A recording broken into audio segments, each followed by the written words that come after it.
mondiale a créé une vie artificielle dans un monde miroir virtuel. Les formes de vie sont créées par le processus d'émulation cérébrale.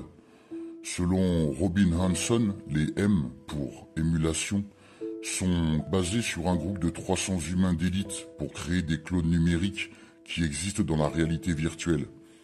Ils ont créé une forme de vie virtuelle d'intelligence artificielle qui vit dans les nœuds de l'Internet de tout.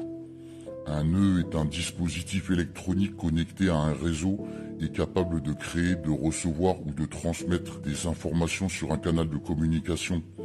Un jumeau numérique est une réplique numérique d'une entité physique vivante ou non vivante. Considérez un jumeau numérique comme un pont entre le monde physique et numérique. Premièrement, les composants intelligents utilisent des capteurs pour collecter des données sur l'état en temps réel de l'environnement physique. Les composants sont connectés à un système basé sur le cloud qui reçoit et traite toutes les données surveillées par les capteurs. Les M sont capables de surveiller et de manipuler le monde réel à partir de la simulation du monde sensible via des nœuds dans l'Internet de tout. L'objectif est que chaque personne sur la planète soit connectée en tant que nœud sur l'Internet de tout. Comme tout appareil intelligent, les nœuds humains peuvent être utilisés pour surveiller et manipuler l'environnement. Robin Hanson a travaillé pour Lockheed Martin, NASA, DARPA et IARPA.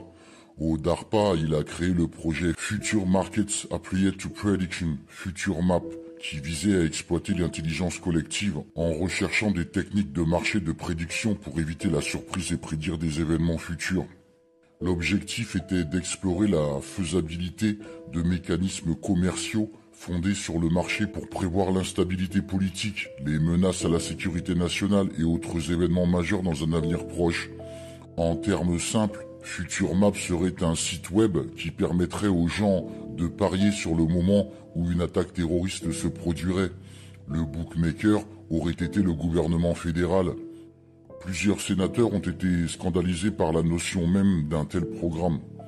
Puis le chef de la minorité sénatoriale, Tom Daschle, a déclaré sur le parquet du Sénat « Je ne pouvais pas croire que nous allions réellement engager 8 millions de dollars pour créer un site web qui encouragerait les investisseurs à parier sur des contrats à terme impliquant des attaques terroristes et des assassinats publics. Je ne peux pas croire que quelqu'un proposerait sérieusement que nous traitions la mort. Combien de temps cela prendrait-il avant que vous voyiez des commerçants investir de manière à obtenir un résultat souhaité ?»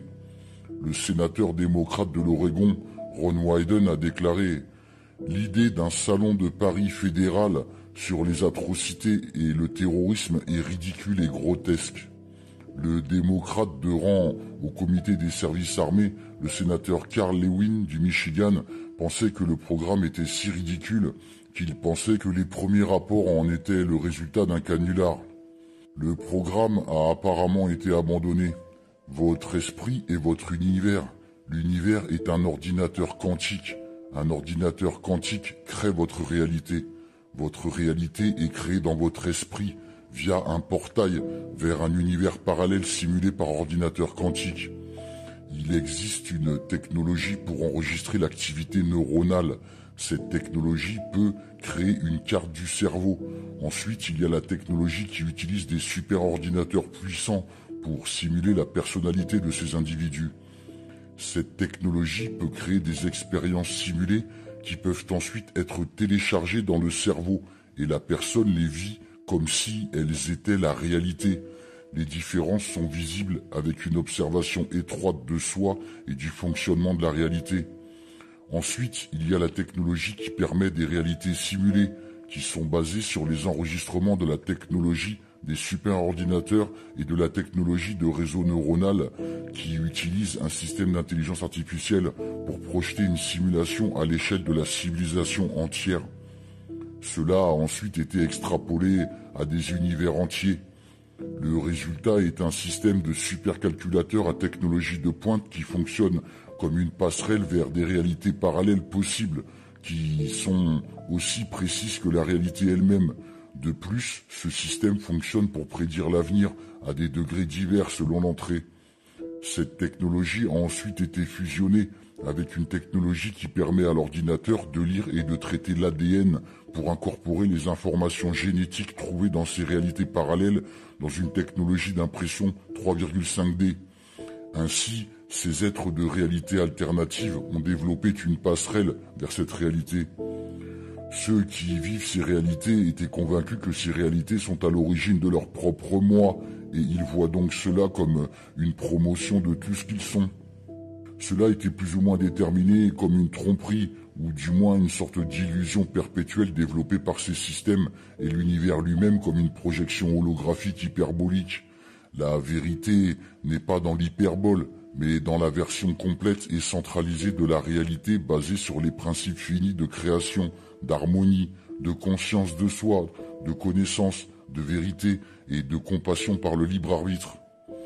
Sachez que un lanceur d'alerte qui a travaillé dans le gang stalking, le harcèlement électronique et physique, précise que Google développe une arme, un moyen de contrôle absolu sur l'être humain, qui fait que votre ADN est unique et vous marchez tous à une fréquence unique, et bientôt ils pourront jouer avec ces fréquences et vous faire des choses. C'est pour cela que les M, qui sont de simples cerveaux dans des serveurs, ils pourront manipuler les êtres humains pour faire des tâches dans ce monde physique, et eux seraient dans un monde virtuel. La seule chose qui leur manque aujourd'hui pour que l'être humain soit un esclave total, eh bien, c'est la 5G.